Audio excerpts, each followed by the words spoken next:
வணக்கம். ரெமி கிச்சனுக்கு உங்களை வரவேற்கிறேன். இன்றைக்கி நம்ம வீட்டில் சண்டே ஈஸி சமையல், ஹெல்த்தி சமையல் என்னென்னு பார்க்கலாமா? வடித்த புழுங்கரிசி சாதம், நல்லா வடித்த புழுங்கரிசி சாதம் வடிச்சிட்டு அந்த பாத்திரத்தை இப்படி தொடச்சி விட்டுடணும். காயக்கூடாது. சாதம் காஞ்சால் வீட்டுக்கு நல்லது இல்லை சொல்லுவாங்க.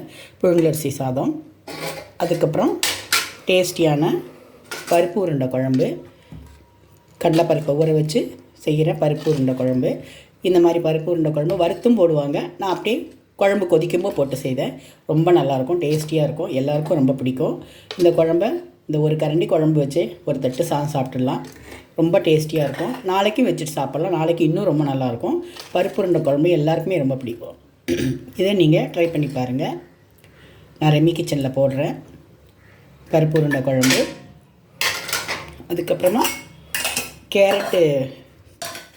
கேரட் புட்டு மாதிரி பண்ணியிருக்கேன். கேரட் புட்டு, இப்போ தேங்காயெல்லாம் போட்டு காரம் இல்லாமல் கேரட் புட்டு.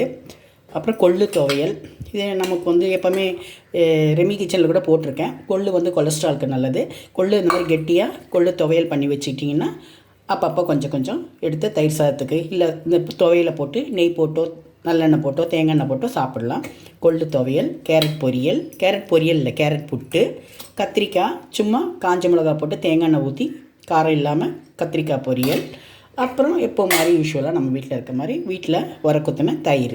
இதுதான் இன்னத்த சண்டே சமையல். ஈஸியான சமையல், ஹெல்த்தி சமையல்.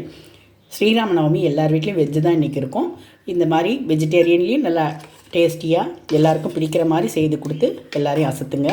இதே மாதிரி எல்லோரும் ட்ரை பண்ணி பாருங்கள். ரெமி கிச்சன் எல்லோரும் சப்ஸ்கிரைப் பண்ணுங்கள், லைக் பண்ணுங்கள், ஷேர் பண்ணுங்கள். தேங்க்யூ.